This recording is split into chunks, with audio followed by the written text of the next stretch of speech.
Amém, igreja. A paz do Senhor a todos vocês, meus irmãos, minhas irmãs. Aqui novamente é Clauderlan Barbosa. Estou falando com vocês hoje via áudio, porque não tive tempo de ir até um local adequado para gravar os vídeos. Eu gosto sempre de gravar junto à natureza, em um parque, em algum ambiente externo. E hoje não foi possível. Mas eu senti no meu coração de falar com vocês a respeito de uma mensagem que também é conhecida de todos vocês, com certeza. Mas não custa nada a gente tocar nesse assunto, porque ela abrange um assunto que é muito do nosso interesse, que é o perdão divino. O perdão é necessário. Jesus ensina o perdão para cada um de nós. E ele mesmo deu o exemplo praticando o perdão no momento em que ele foi insultado, no momento em que ele foi afrontado. Jesus foi agredido, Jesus foi blasfemado, foi cuspido e foi rejeitado até pelos seus amigos mais chegados, que eram seus discípulos. Nesse momento, Jesus tinha tudo para se irar. Como muitas vezes a palavra de Deus descreve que Jesus se irou. Jesus se irou contra o pecado. Jesus se irou quando viu salteadores invadindo o templo e transformando o seu templo em comércio, muito parecido com o que acontece em nossos dias. Jesus se irou em algumas situações. E ele tinha tudo também para se irar diante da injustiça que ele estava sofrendo no momento de sua prisão. Porém, ele não o fez, pelo contrário, ele perdoou.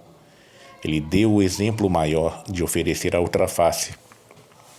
Então, meus abençoados, antes de eu entrar na palavra, eu peço a vocês que deixem seu like, tá bom? Em nome de Jesus, deixem seu like, porque agora nós vamos ler aqui no livro de Lucas, capítulo 23, versículo 39.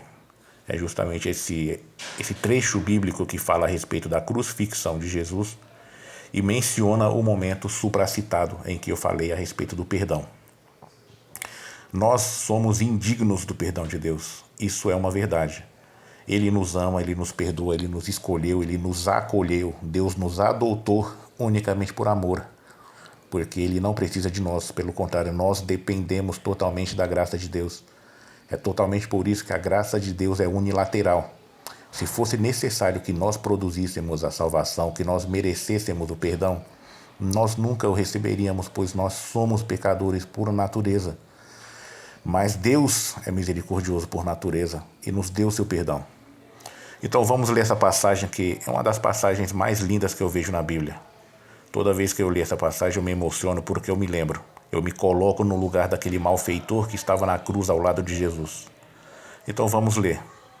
Lucas 23, 39 em diante. E um dos malfeitores que estavam pendurados blasfemava dele, dizendo: Se és tu o Cristo, salva-te a ti mesmo e a nós.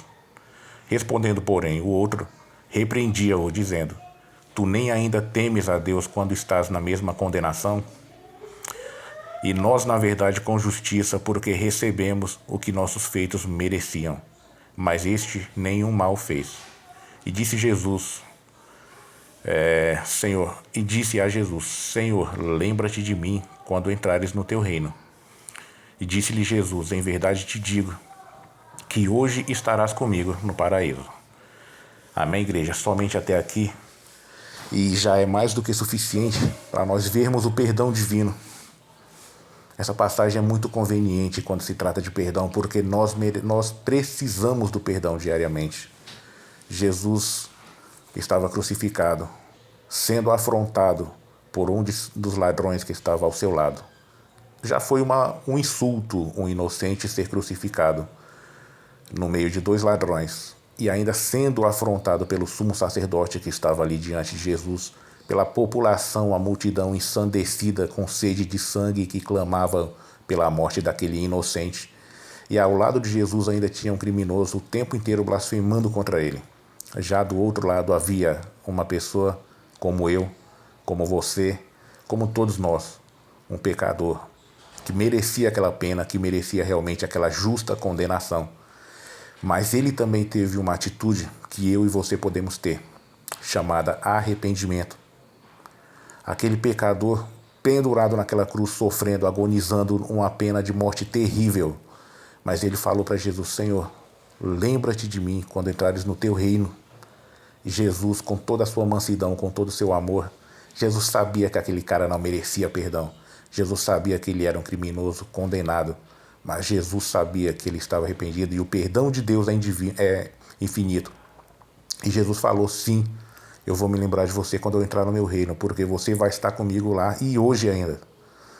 Amém, igreja? Essa palavra toca meu coração e deve tocar os nossos corações, porque ficou o exemplo do perdão e ficou o exemplo e a demonstração de tudo aquilo que Jesus pregou. Jesus pregou o arrependimento, Jesus pregou o perdão de 70 vezes 7 e Jesus mostrou na prática. E o mais interessante também é que nós recebemos um perdão divino que é praticamente infinito. Todos os dias nós recebemos o perdão, nós recebemos a indulgência dos nossos pecados e muitas vezes somos incapazes de perdoar uma ofensa. Sabe, nós temos que aprender esse exemplo que Jesus deu. Jesus deu o exemplo master do perdão. Perdoou aquele desgraçado criminoso que praticou o mal a vida toda, mas que se arrependeu com sinceridade. Porque Deus não pode ser enganado, sabe? Tem muitas pessoas que podem falsamente se converter e elas vestem uma aura de santidade, mas levam uma vida totalmente desregrada. Eles podem enganar a sociedade, eles podem enganar seu pastor, podem enganar a igreja, podem enganar todo mundo, mas eles não enganam a Deus. Porque Deus conhece um verdadeiro convertido, Deus conhece uma conversão genuína. Por isso que eu digo que aquele pecador que estava crucificado ao lado de Jesus verdadeiramente se arrependeu. Porque Deus não pode ser enganado. E Jesus falou para ele: ainda hoje estarás comigo no paraíso. Amém? Essa passagem, mais uma vez eu digo, eu acho que é uma das passagens mais bonitas de toda a Bíblia. Porque aquele pecador miserável que estava ao lado de Jesus, ele era eu, ele era você, ele era seus irmãos, ele era toda a humanidade. Jesus estava deixando o recado: vocês se arrependam e eu vos perdoarei. Vindes a mim, todos os que estáis cansados e sobrecarregados.